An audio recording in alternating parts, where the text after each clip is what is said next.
What's up, guys? Raleigh Clay, BPI Sports. I get asked more questions about how I prep food when I'm in a gaining phase or in a loss phase or when I'm on the road or how that works out. So I wanted to kind of do a little video on how I make some basic foods, how I prep some basic foods, and then I can add or subtract some macronutrients to increase, obviously, or decrease. So pretty basic. I get chicken breasts. I usually try to get already hand-trimmed chicken breasts, but I've got a knife so I can trim them myself if need be. And so I won't bore you. I've already got some going in my Ninja multi-cooker. All I do is add a little Cajun spice seasoning that I've come up with.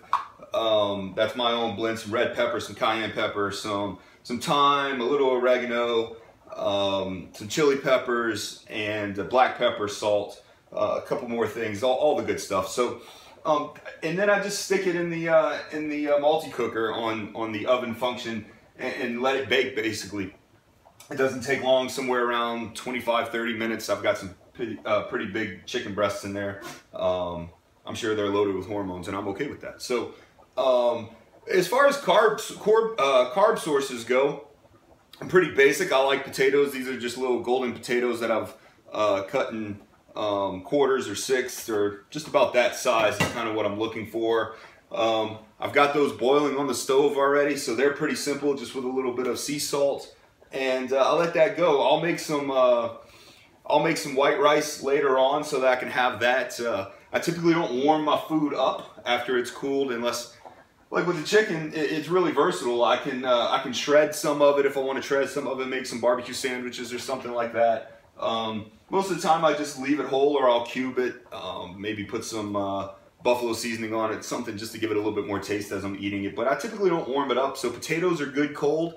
Rice, not so much. It gets a little grainy, gets a little hard. So when I actually get back home, rice is usually a nighttime kind of thing for me, because I can warm it up in the microwave. So and I don't always have access to a microwave when I'm on the road. I'm cheap, so I don't like to constantly buy food if I don't have to while I'm on the road. Not that I mind fast food from time to time, or good burger, pizza, something like that.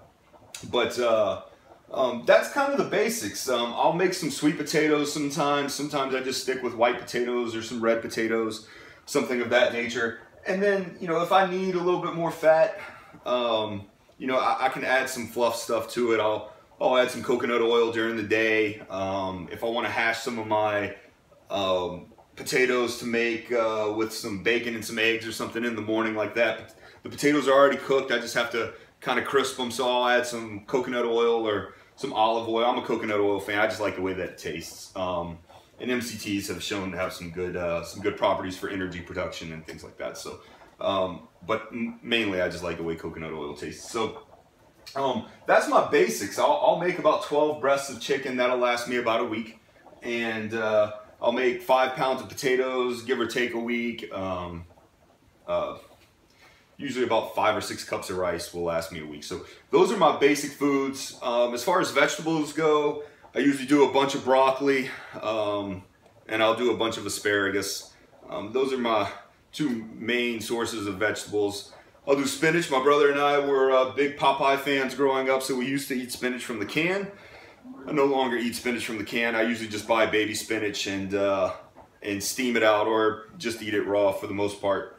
So that's kind of how I prep my main foods, and the rest of it I can just add fluff. I don't know if it's in the picture or not, but I always have bagels on hand. I always have Pop-Tarts on hand.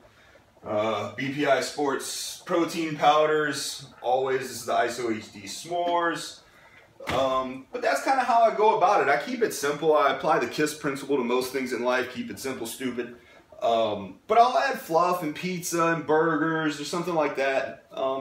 Right now I'm in a big gaining phase, so every other day or something like that, I'll add some of that kind of stuff. So I usually still track it, or at least I have an idea of what it's going to come out to, and I'm pretty close. I've been tracking macronutrients for a long time, so I can kind of eyeball most things. Obviously, if I'm in a prep, I keep a lot more stringent look on things. You know, I've got my scales, and so I'll weigh it out.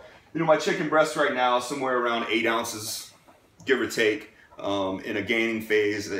I don't stress about it. That's one good thing about the gaining phase, is that it kind of lets you relax a little bit off of stressing over exact amounts of macronutrients, but I know my ratios are going to be close. Right now I'm 125 grams of fat, 650 grams of carbs, 250 grams of protein. My protein really doesn't move up or down too much, whether I'm gaining or losing.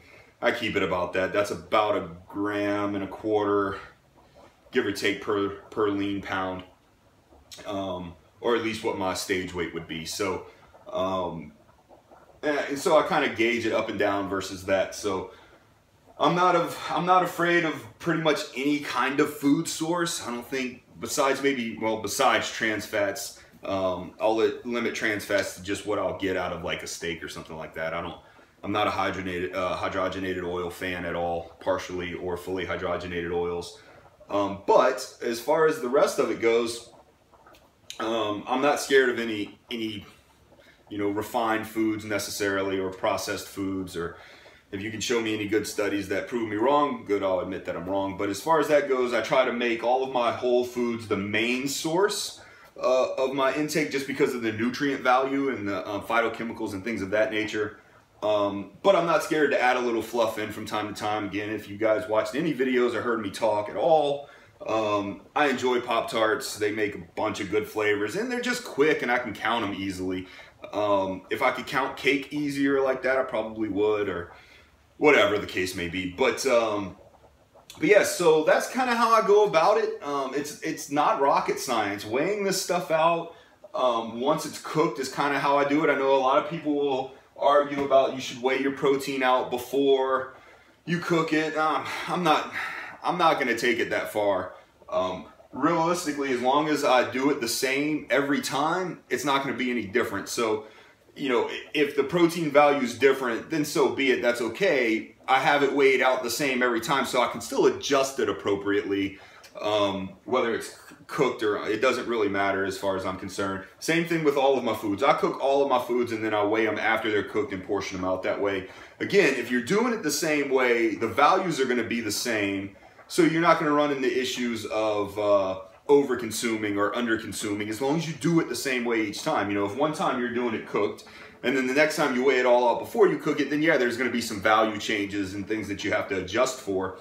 But as long as it's cooked and you do it that way every time, you shouldn't run into any issues as far as over consuming or under consuming. So that's the basic, guys. I can do probably another 45 minutes, hour and a half going over these kinds of things, but that's kind of the basics. Again, keep it simple. There's no need to overcomplicate this stuff, whether you're trying to lose or gain. There's really no sense in trying to overcomplicate it. You'll hear a lot of people say, eat clean, eat all. I don't really understand what that means. Besides, I know what they're getting at. Don't eat a lot of refined foods or processed foods or anything like that. Again, forest for the trees, I believe. If most of your nutrients and all this stuff is coming from whole foods, adding the fluff in from time to time, as far as fat loss goes, it's not going to be a big deal. And as far as health goes, your food's not healthy, you are healthy. Your food's nutritious or less nutritious.